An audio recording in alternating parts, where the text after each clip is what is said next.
नमस्कार, नातिप्स किचनमध्ये आपले खूप खूप स्वागत। आज आपण नातिप्स किचनमध्ये रव्यापासून बनणारे गोड आप्पे बघणार आहोत। जर तुम्हाला गोड खाण्याची इच्छा झाली आणि घरामध्ये तात्काळ असं काहीच उपलब्ध नसेल किंवा साहित्य कमी असेल तर कमी साहित्यामध्ये आणि कमी वेळेमध्ये तुम्ही झटपट हे रव्याचे आप्पे बनवू शकता। हे आप्पे तुम्ही ब्रेकफास्टसाठी, इव्हिनिंग स्नॅक्स म्हणून किंवा मुलांच्या टिफिनसाठी सुद्धा देऊ शकता। मुले हे आप्पे आवडीने खातील। तसेच ह्या आप्प्याचं वारंवार आप्पे करण्यासाठी प्रेमिक्स कसं बनवायचं हे सुद्धा मी तुम्हाला याच व्हिडिओमध्ये सांगितलं आहे।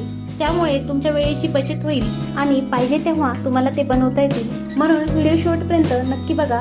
आपण रेसिपीला सुरुवात करूया। अशाच नवनवीन रेसिपी पाहण्यासाठी नातिप्स किचनला सबस्क्राईब करा। आप्पे बनवण्यासाठी मी इथे एक बाउल घेतला आहे। तुम्ही कुठलेही भांडे घेऊ शकता। यामध्ये मी 2 वाटी रवा टाकत आहे। मी आप्प्यांसाठी बारीक रवा वापरलेला आहे। जर तुमचा रवा जाड असेल तर तुम्ही तो मिक्सरला फिरवून घ्या किंवा बॅटर जास्त वेळ भिजवून द्या, म्हणजे रवा सॉफ्ट बनेल। यामध्ये मी 1 चमचा साजूक तूप टाकत आहे। तुमच्याकडे जर तूप नसेल किंवा तुम्हाला तूप आवडत नसेल तर तुम्ही तेल टाकलं तरी चालेल। आता यामध्ये टाकूया 1 चमचा विलायची पावडर। विलायची पावडरने आप्प्याची टेस्ट फार छान लागते। यासोबतच थोडेसे ड्रायफ्रूट टाकूया। इथे मी काजू आणि बदाम बारीक चॉप करून घेतलेले आहे आणि ते यामध्ये टाकत आहे। तुम्ही हवं तर अजूनही काही ड्रायफ्रूट ऍड करू शकता। आता यामध्ये 1 वाटी मी ओलं खोबरं टाकत आहे। जर तुमच्याकडे ओलं खोबरं नसेल तर तुम्ही इथे सुकं खोबरं टाकलं तरी चालेल। आपण गोड आप्पे बनवत आहोत त्यामुळे मी इथे 1 वाटी गूळ टाकत आहे। हा गूळ मी किसून घेतलेला आहे। तुम्ही याऐवजी साखर टाकली तरी चालेल, पण गुळातले आप्पे फार छान लागतात त्यामुळे मी इथे गुळच वापरलेला आहे। आता हे सगळं आपण हातानेच व्यवस्थित मिक्स करून घेऊया। रव्यामध्ये सर्व जिन्नस व्यवस्थित मिक्स करून घ्यायचे। जवळपास आपण हे सगळं मिक्स करून घेतलं आहे। आता यामध्ये अगदी चिमूटभर मीठ टाकत आहे। गोडाच्या पदार्थामध्ये चिमूटभर मीठ आवर्जून टाकावं, म्हणजे गोडाचा पदार्थ छान लागतो।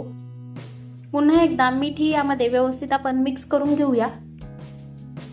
इथे आपण गोड आप्प्याचं प्रेमिक्स बनवलेलं आहे। 2 वाटी रवा, 1 वाटी ओलं खोबरं, 1 वाटी गूळ, 1 चमचा विलायची पावडर असं सगळं मिक्स करून हे प्रेमिक्स तयार झालेलं आहे। इथे मी थोडं प्रेमिक्स बनवलं आहे। यापासून मी लगेच आप्पे बनवणार आहे, पण तुम्ही जास्त क्वांटिटीमध्ये याचप्रमाणे प्रमाण घेऊन प्रेमिक्स बनवू शकता। हे प्रेमिक्स तुम्ही फ्रीजमध्ये 3 ते 4 महिने सहज स्टोअर करून ठेवू शकता किंवा जर तुम्हाला फ्रीजच्या बाहेर ठेवायचं असेल तर इथे ओल्या खोबऱ्याऐवजी सुकं खोबरं वापरावं।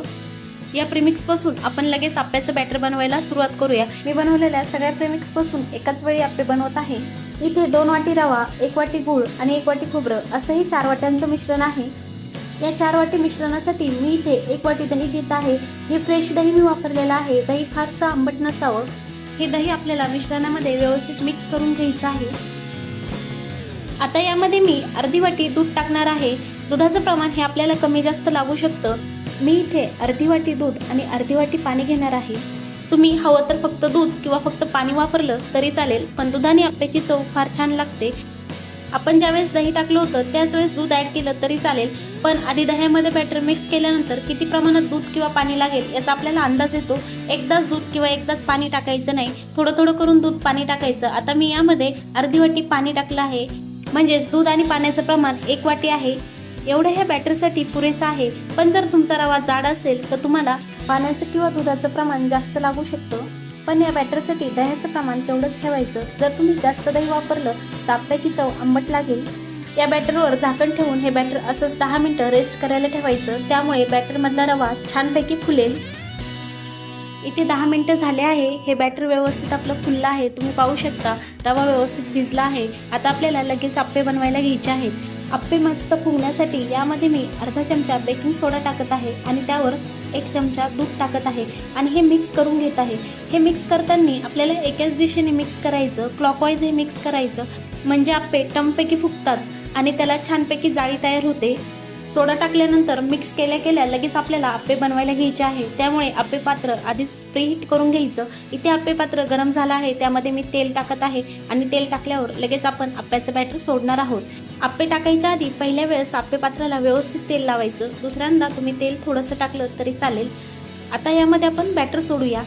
आप्पे पात्रामध्ये बॅटर सोडताना कधीही बॅटर आधी मध्यभागी सोडायचं नाही, ते साईडच्या बाजूने सुरुवात करायची आणि नंतर मध्यभागी सोडायचं, कारण मध्यभागी आप्पे पटकन तळायला लागतात। आता यावर झाकण ठेवून 2 मिनिटं हे असंच ठेवायचं आहे। 2 मिनिटांनंतर आपण चेक करून पाहूया। तुम्ही पाहू शकता टम्म असे आप्पे फुगले आहेत आणि आपल्याला हे लगेच दुसऱ्या साईडने पलटून घ्यायचे आहे।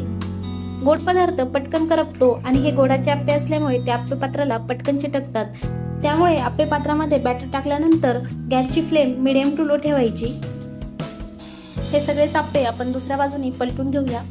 आप्पे एकदम मस्तपैकी फुगलेत आणि त्याचा कलरही सुरेख आला. इथे फक्त 1 मिनिट झाकण ठेवायचं. गॅसची फ्लेम लो ठेवायची. इथे 1 मिनिट झाला आहे आणि आप्पे तयार आहेत. आपण लगेच हे डिशमध्ये काढून घेऊया. इथे आपले झटपट रव्यापासून बनणारे गोड आप्पे तयार आहेत. दिसायला अगदी सुबक आणि खायला एकदम चविष्ट, तोंडाचा गोडवा वाढवणारे. एकदा का तुम्ही प्रिमिक्स बनवून ठेवलं की फक्त त्यामध्ये दही दूध मिक्स करून झटपट आप्पे बनवू शकता. एकदम मऊ, स्पॉन्जी आणि एकदम जाळीदार. तुम्ही पण ही रेसिपी करून बघा आणि रेसिपी कशी झाली कमेंट्स करून नक्की सांगा. पुन्हा भेटूया अशाच एका नवीन रेसिपी सोबत. धन्यवाद.